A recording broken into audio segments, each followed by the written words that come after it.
इस फिल्म की स्टार्टिंग में हमको नर्सरी क्लास टीचर जेनी को दिखाते हैं, जो कि अपनी शिफ्ट ख़त्म करने के बाद अपने बॉयफ्रेंड स्टीव के पास जाती है। तो स्टीव जेनी को प्रपोज़ करने वाला था शादी के लिए, और वो उसे प्रपोज़ करने के लिए हाइकिंग पर लेकर जाता है एक लेक के पास। वो दोनों लेक पर जा रहे थे, लेकिन बीच रास्ते में वो एक बार पर रुकते हैं। वहाँ पर वो ड्रिंक्स खरीदते हैं। तभी वो ड्रिंक्स पी रहे थे और बातें भी करते हैं, और वहाँ पर वो देखते हैं कि एक मॉम अपने बच्चे को बुरी तरह मारती है। इसके बाद वो अपने रूम में रहते हैं होटल के, और वहाँ पर वो रोमांस भी करते हैं। अब अगले दिन वो एडन लेक पर पहुँच जाते हैं। तभी हम देखते हैं कि वहाँ पर एक कंस्ट्रक्शन साइट भी थी। तो वो अपनी कार को पार्क करने के बाद लेक पर जा रहे थे, लेकिन बीच रास्ते में उनको एक लड़का मिलता है, जो कि जंगल के बीचों बीच काफ़ी अकेला था, और उसका नाम था एडम। जेनी उसके पास जाकर उससे बात करने की कोशिश करती है, लेकिन वो बात करने के लिए मना कर देता है और कहता है कि मेरी मॉम ने अजनबियों से बात करने के लिए मना किया है। तो वो दोनों वहाँ से चले जाते हैं। अब वो लेक के पास भी पहुँच गए थे, वहाँ पर वो रेस्ट करते हैं, लेकिन इतने वहाँ पर टीनेजर गैंग आती है, और वहाँ पर एडम भी था, और वो एडम को वहाँ से भगा देते हैं क्योंकि वो टीनेजर्स काफ़ी बदतमीज़ थे। अब जेनी ये सब देखने के बाद सो जाती है, लेकिन थोड़ी देर बाद उसके पास एक डॉग आता है, जो कि उस पर भौंकने लगता है, जिससे वो उठ जाती है। तो वो डॉग भी उन टीनेजर्स गैंग का ही था। तो वो डॉग उनके पास चले जाता है। इसके बाद स्टीव पानी में जाता है, और वहाँ पर वो स्विम करता है। थोड़ी देर बाद वो बाहर निकलता है, तभी वो उन बच्चों के पास जाता है और उनसे रेडियो वॉल्यूम कम करने के लिए कहता है, और साथ ही उनसे ये भी कहता है कि तुमको अपने डॉग को काबू में रखना होगा। लेकिन वो बच्चे काफ़ी बदतमीज़ थे, तो वो स्टीव का मजाक भी उड़ाते हैं और उसकी बात को भी नहीं मानते हैं। स्टीव को जैसे ये बात रियलाइज़ होती है कि वो बच्चे इसकी बात को नहीं मानेंगे, तो वो वहाँ से वापस आ जाता है अपनी गर्लफ्रेंड के पास। तभी उन गैंग का लीडर ब्रैट जेनी की बॉडी को देखता है दूरबीन से, और जेनी अपनी बॉडी को ढक लेती है कपड़ों से। वो बच्चे वहाँ पर ऐसी हरकतें करते हैं। इसके बाद वो वहाँ से चले जाते हैं। अब रात हो जाती है, तो वो दोनों टेंट लगाते हैं लेक के पास ही, और वो उसके अंदर रहते हैं। वो थोड़ी मस्ती करते हैं। तभी वहाँ पर उनको कुछ आवाज़ें आती हैं, तो स्टीव देखने के लिए टेंट से बाहर जाता है, लेकिन काफ़ी टाइम हो गया था और वो वापस नहीं आता है। इससे जेनी काफ़ी ज़्यादा डर जाती है, लेकिन थोड़ी देर में स्टीव वापस आकर जेनी को डरा देता है, क्योंकि वो उसके साथ थोड़ी मस्ती कर रहा था। तो वो रात को सो जाते हैं। तो अगले दिन जेनी टेंट से बाहर निकलती है, तभी वो देखती है कि उनके ब्रेकफास्ट ख़राब हो गया था, क्योंकि उनमें इंसेक्ट आ गए थे। तो उनको ब्रेकफास्ट करने के लिए अब शहर में जाना था। तो वो अपनी कार में बैठते हैं, लेकिन जैसे ही वो कार को स्टार्ट करते हैं, तभी उनको पता चलता है कि जिन बोतलों को वो टीनेजर गैंग छोड़कर गई थी, उनकी वजह से उनके कार का टायर भी पंचर हो गया था। तो स्टीव अब कार के टायर को चेंज करता है। इसके बाद वो शहर जाते हैं। वो एक रेस्टोरेंट पर रुककर ब्रेकफास्ट करते हैं। अब वो अपने रास्ते में रहते हैं। तभी बीच रास्ते में स्टीव को उन टीनेजर्स का घर दिखाई देता है, क्योंकि उनके घर के बाहर उनकी बाईसाइकिल खड़ी थी।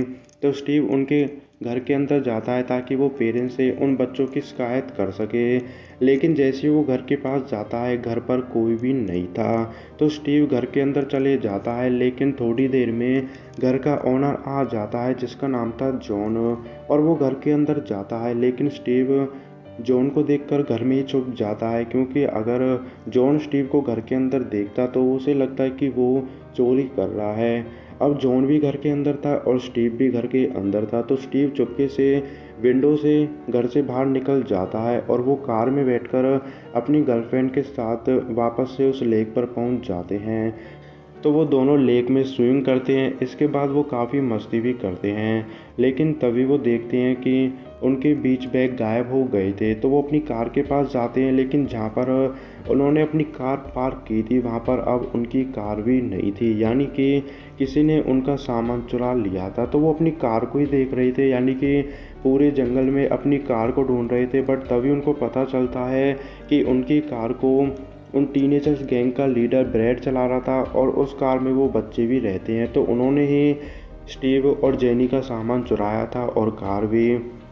अब रात हो जाती है, तो स्टीव उन बच्चों के कैंप पर पहुंच जाता है, जहां पर कि वो सभी बच्चे बॉनफायर लगाकर मस्ती कर रहे थे। लेकिन तभी स्टीव उनके पास जाकर उनके लीडर ब्रैड से अपनी कार और अपना सामान वापस मांगता है, लेकिन वो वापस करने के लिए मना कर देते हैं। तभी स्टीव उनसे लड़ने लगता है और उस लड़ाई में गलती से ब्रैड के डॉग की डेथ भी हो जाती है। इससे ब्रैड को काफ़ी गुस्सा आता है।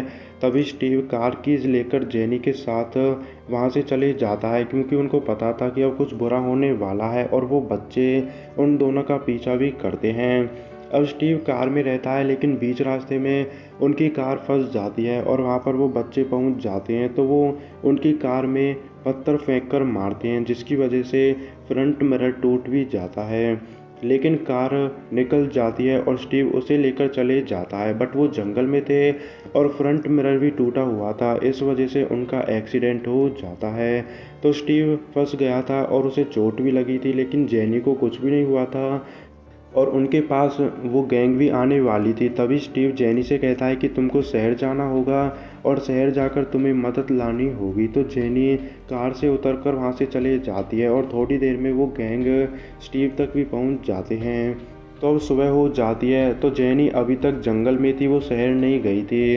तो वो उठती है और वो कार के पास जाती है। उस जगह कार तो रहती है, लेकिन कार में स्टीव नहीं रहता है। तो उसे चोट लगी थी और वहाँ पर जेनी को कुछ ब्लड के निशान भी दिखते हैं। तो उनको फॉलो करती है और वो स्टीव के पास भी पहुँच जाती है। लेकिन तभी वो देखती है कि स्टीव को उस गैंग ने बांध रखा था एक बार्ब्ड वायर से और उसकी हालत भी काफ़ी ज़्यादा ख़राब थी।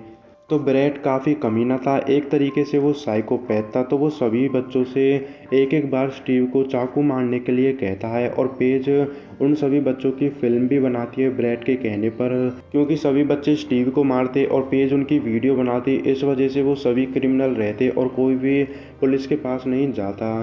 तो सभी बच्चे एक एक करके स्टीव को मारते हैं और तभी जेनी को रियलाइज़ हो जाता है कि वो बच्चे स्टीव को जान से मार देंगे। तो अब जेनी को उन बच्चों का ध्यान अपनी तरफ खींचना था, ताकि वो स्टीव को थोड़ा टाइम दे सके यहाँ से बाहर निकलने के लिए। तो उन सभी बच्चों को जेनी के बारे में पता चल जाता है और वो गैंग जेनी का पीछा करते हैं। तो जेनी वहाँ से भागने लगती है और बीच रास्ते में वो उनकी साइकिल को भी घेर देती है, जिससे उन बच्चों को थोड़ी चोट भी आती है। इसके बाद जेनी वहाँ से भाग जाती है। अब स्टीव को दिखाते हैं, जो कि अपने आप को खोल लेता है। अब फिल्म में जेनी को दिखाते हैं, जो कि उस कंस्ट्रक्शन साइट पर पहुंच गई थी। वहां पर वो वाल्की टॉल्की को लेने की कोशिश करती है ताकि वो हेल्प बुला सके, लेकिन वो उसे ले नहीं पाती है और इतनी वहां पर वो गैंग आ जाती है। तो जेनी उनको देखकर चुप जाती है। अब स्टीव को दिखाते हैं, जो कि अपनी कार के पास जाकर उसमें से मेडिकेट निकालता है, लेकिन उस कार में इतनी अलार्म बजने लगता है जिसकी वजह से उन बच्चों को भी स्टीव के बारे में पता चल जाता है। तो वो कार की आवाज़ को फॉलो करते हैं, लेकिन इतने स्टीव मेडिकेट लेकर वहाँ से भाग जाता है और बीच रास्ते में वो जेनी से भी मिलता है। तो वो दोनों एक दूसरे से मिल गए थे। अब वो आगे बढ़ते हैं और स्टीव काफ़ी ज़्यादा घायल था। तो वो एक शहर में पहुँच जाते हैं, जो कि लेक के पास ही थी। तभी वहाँ पर जेनी स्टीव की ब्लीडिंग को रोकने की कोशिश करती है, बट वो इसमें अनसक्सेसफुल रहती है। लेकिन वहीं पर जेनी को स्टीव की रिंग मिलती है, जिसको स्टीव जेनी को देने वाला था। तो जेनी को पता चल जाता है कि वो उसे प्रपोज करने वाला था। तो वो उसकी दी हुई रिंग को पहन भी लेती है, लेकिन इतने वहाँ पर वो बच्चे आ जाते हैं। तो जेनी स्टीव को लेकर उस शहर के नीचे छुप जाती है। थोड़ी देर में वो गैंग वहाँ से चले भी जाती है। इसके बाद जेनी स्टीव को धरती में लेटाती है और उसके ऊपर कुछ पत्ते रख देती है। तभी वो स्टीव से कहती है कि मैं शहर जाकर हेल्प बुलाकर लाऊंगी, तब तक तुम इधर ही रहना और कहीं जाना मत। तो जेनी वहाँ से अब चले जाती है और वो रास्ते में भी रहती है। वो भाग रही थी, लेकिन बीच रास्ते में एक पैनी चीज़ उसके पैर में गड़ जाती है, जिसकी वजह से जेनी को काफ़ी ज़्यादा दर्द होता है। तो जेनी वहाँ पर अब चिल्लाने लगती है, क्योंकि उसे काफ़ी दर्द हो रहा था और उसकी चिल्लाने की आवाज़ उन बच्चों को भी सुन जाती है। तो वो अब जेनी की तरफ आते हैं। अब जेनी को दिखाते हैं, जो कि उस कील को जैसे तैसे करके बाहर निकाल लेती है और वो आगे बढ़ती है। बीच रास्ते में उसे एडम मिलता है, जो कि हमको फिल्म की स्टार्टिंग में दिखाया था। तो जेनी उससे कहती है कि तुम मुझे अपनी मॉम के पास लेकर जाओ, क्योंकि मुझे मदद की ज़रूरत है। मॉम के पास लेकर जाता है। वो रास्ते में रहते हैं लेकिन बीच रास्ते में एडम उस गैंग के पास मैसेज करके अपनी लोकेशन बता देता है, क्योंकि वो धोखेबाज था और वो भी उस गैंग से मिला हुआ था। तो वहाँ पर वो सभी बच्चे आकर जेनी को पकड़ लेते हैं और वो उसे बेहोश भी कर देते हैं। अब जेनी को होश आता है तो वो देखती है कि वो बंधी रहती है और उसके दूसरी तरफ स्टीव बंधा हुआ था और स्टीव की अब डेथ भी हो गई थी ब्लीडिंग की वजह से। तभी वो बच्चे उन दोनों में आग लगा देते हैं। सबसे पहले वो स्टीम में आग लगाते हैं, जिसकी वजह से रस्सी जल जाती है और जेनी अपने आप को खोलकर वहाँ से भाग जाती है। लेकिन इसके बाद जेनी देखती है कि वो बच्चे एडम में भी आग लगा देते हैं, जिसकी वजह से उसकी भी डेथ हो जाती है।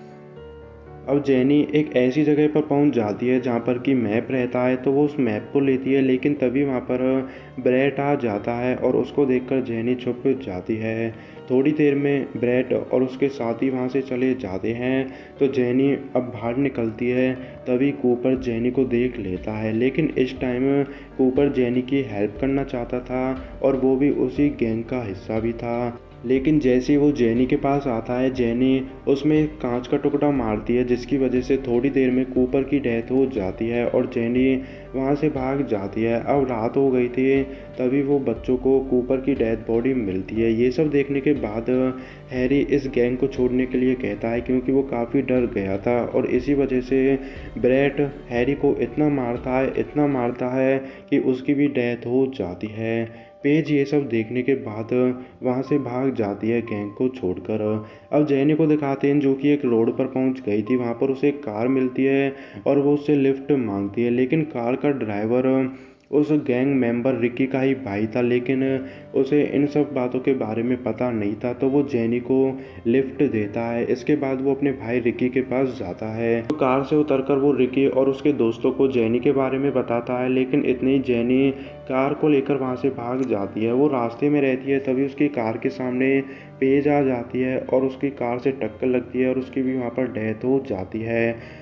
अब जेनी शहर पहुंच गई थी, लेकिन वहां पर जाकर उसकी कार का एक्सीडेंट हो जाता है। तो वो कार से बाहर निकलती है और वो एक पार्टी में पहुंच गई थी। वहां पर जाकर वो लोगों से हेल्प मांगती है, तो पार्टी में जितने भी लोग थे वो उसे घर लेकर जाते हैं। इसके बाद वो उसे कुछ मेडिसिन वगैरह भी देते हैं। तभी जेनी को रियलाइज़ होता है कि वो किसी और के घर में नहीं बल्कि ब्रैड के ही घर में थी और जॉन उसका डैड था। तो वहाँ पर वो बीमारी का बहाना लगाकर बाथरूम में जाती है और बाथरूम में जाने के बाद वो डोर को लॉक कर लेती है और बाथरूम से वो एक रेज़र को भी अपने हाथ में ले लेती है। लेकिन इतनी घर पर ब्रैड आ जाता है और वो अपने पेरेंट्स को जेनी के बारे में बता देता है। वो सभी से झूठ बोलता है, कहता है कि जेनी और उसके बॉयफ्रेंड स्टीव ने हमारे ऊपर हमला किया और उसने कूपर और पेज को भी मार दिया है, जिस वजह से जॉन बाथरूम के दरवाजे को तोड़ता है और वो जेनी को पकड़ लेते हैं। जेनी जॉन से कहती है कि तुमको पुलिस को बुलाना होगा। ऐसा कहने के बाद वो उसमें रेजर मारती, लेकिन एकदम से जॉन जेनी को पकड़ लेता है। तो उसे अपने बच्चों के बारे में पता था कि उन्होंने ही पहले जेनी और स्टीव पर हमला किया होगा, लेकिन उसे अपने बच्चों को सज़ा होने से भी बचाना था और उनको सबूत को भी मिटाना था। तो वो ब्रैड को अपने रूम में जाने के लिए कहता है। इसके बाद वो कुछ आदमियों के साथ जेनी को बाथरूम में लेकर जाता है और वहाँ पर ले जाकर वो उसे मार देते हैं। अब ब्रैड को दिखाते हैं फिल्म के लास्ट में, जो कि अपने रूम में जाता है और वहाँ पर जाने के बाद उसने जितनी भी वीडियो रिकॉर्ड की थी अपने दोस्तों की, वो उन सभी वीडियो को डिलीट कर देता है। इसके बाद वो अपने फेस को मिरर में देखता है और यहीं पर फिल्म ख़त्म हो जाती है।